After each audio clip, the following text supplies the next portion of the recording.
We are discussing convection, as Ian points out. That's whatever that means. It's one of the most important things that we deal with in the magnetosphere. And we have a little device on Atmosphere Explorer, which has been up a month now, which I think is going to measure convection rather well. And initial indications are that it will. Unfortunately, the first AE orbit has a 68-degree inclination, so we're not going to go over the polar cap and things like that very well. But it does go above the cusp, and you know, in some longitude regions, it will get up into the reasonable region where you want to look. The next satellite will be a polar one and should provide information on that thing, on the total convective pattern, I believe. You mentioned something about the diffuse aurora and its relationship to the plasma trough. Right.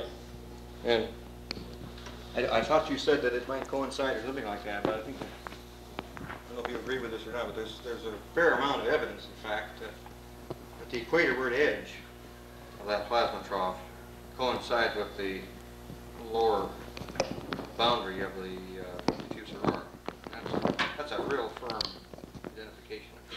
Yeah, that's the real problem is to decide what the distribution of electric field is around the diffuse aurora. And you see frequently very sudden expansions of the diffuse aurora, tremendously equatorward. I mean, well beyond what you'd normally ascribe to the auroral oval, simply because it's very difficult to see the diffuse aurora from the ground. Well, when it's pretty messed up, if you want to go back in the midnight sector. But on the flanks, really, it's pretty clear, I think, that the...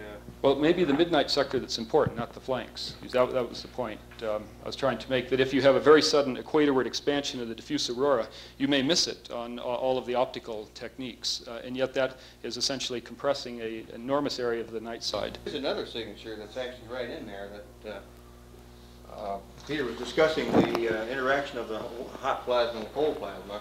Whatever it is, it heats up the plasma that's associated, I think, with red arcs. There is also observed, and I'm afraid I have a lot of these observations, I haven't published them, but there are some others that have been put out in meetings, I think. There's oftentimes a very drastic increase in the plasma temperature, the thermal plasma temperature, as you go out this way again, right at the edge, right inside the edge, I suspect, of the plasma pause. Yes. And perhaps extending, we don't really know that boundary that well to tell you exactly where it is, but right across that boundary. But when you get out into the plasma trough, beyond the plasma pause, the temperature of the plasma really drops dramatically before you get to the soft auroral zone or whatever. Drops or rises? It drops. So the temperature is high here and then low out there. Yes, you have a very steep temperature bulge here. This is without any conjugate photoelectron in it, which is another effect. There is definitely some kind of heating right here that comes back down, at least in the ions, before you get to the soft auroral zone there at the edge of the plasma trough. Inside the plasma trough. Well, all I could say is that I would say that it coincides pretty well with this boundary that Peter's shown right here. It's cold on the outside of that, and it's generally cold on the inside of that. And I think that there's a lot of other evidence. Inside or outside? But near that boundary, and I don't really know whether it's outside the boundary or just inside the boundary. Oftentimes it's fairly spread out, particularly down inside, I know. You've already seen a couple of slides of the AEC data and our flow patterns that we think are in the polar cap.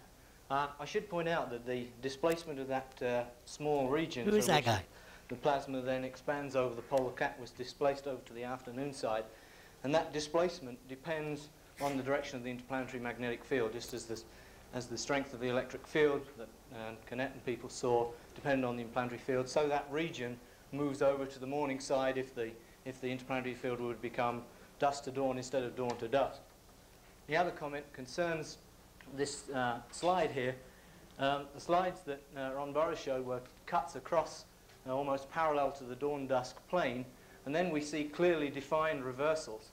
One of the requirements which Pat and Tom need is some sort of electrostatic turbulent field in the region where they have the diffusion of particles, and we do have passes that go through the region where all this thing happens, and you can see, the slide sort of speaks for itself. It surely is turbulent, and we really don't know what's going on there, and it could be that the small region where the plasma expands across the polar cap is maybe this merging thing, and then way out in the flanks or wherever it goes when it gets to the magnetopause, you see the signature in the ionosphere looks like this, like that for these regions.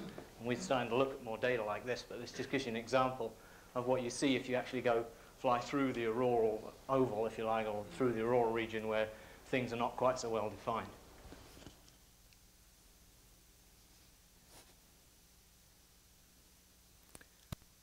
Well, while we're making the transition, the first speaker was Bill Hanson. I'm not sure who the second one was.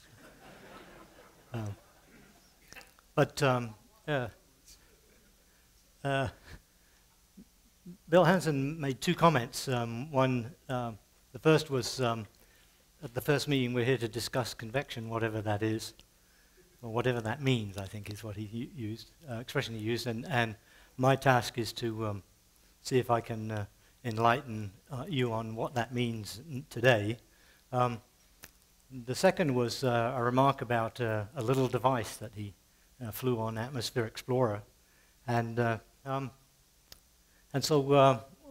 I want to talk a little bit about ionospheric convection, but I wanted to say just a couple of things about Bill Hanson. AE was launched in 1973, AEC, and that was the same year that I came to UT Dallas as a postdoc. And I joined the mix of AE scientists, Bill Hanson, Nelson Spencer, Paul Hayes, George Carrigan, John During, and other people. And that group of people were remarkably generous. They were well-established scientists themselves, but they gave postdocs like myself and Bill Peterson, who joined that team, and we both agree, I think we were like 15 or 16 at the time. And they gave us a remarkable opportunity to be involved in this new mission. And I personally was involved with Bill Hanson, whose computer skills were limited, to say the least, I have to say. At least his digital computer was limited. But his gastric computer was exceptional, perhaps the most exceptional computer I've ever come across. And he lived in this analog world because he had a very good computer that could relate to things that he would done and things that would he'd had encountered. And so a visit to his office would look like this. He had this really quite remarkable filing system that was everything was referenced by pile number and distance down the pile. But it was unbelievably accurate, and so you could go in and ask him about a certain topic, and he'd say, and he'd reach over pile number 3 inches down, out paper, and here it was, and within, a couple of papers, it was right there. I came to value that filing system of his, which was in his head and related to this analog pile of papers. Which humorously, just only humorously, after he died and we had to clear out his office, we actually had to chisel the papers off the floor because the people that waxed the floor were told, "Don't move my piles." So they just waxed around those babies. And so it was quite amusing.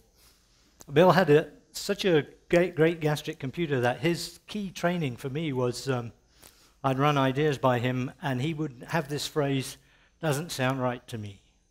And that phrase from Bill Hanson meant, "Go back, it's got to be wrong."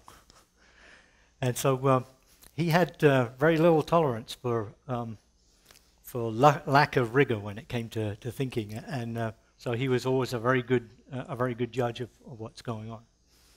The other thing he gave me essentially to do was make the drift meter and RPA combination, this little device that would measure convection, make that work for AE. And I'm happy to say he was right, that when he said this device will probably tell us a lot about convection, and I'll bet that almost all of you have at one time seen these results from these devices that have flown on AE, DE, DMSP, RockSat, San Marco. I mean, just on almost every ionospheric dynamics mission that's has flown a device like this, and the availability of the data has made it readily available to everyone who's benefited greatly from it, not the least of which has been me, who've been able to increase the capabilities and develop the sophistication with which we produce that data to enlighten us about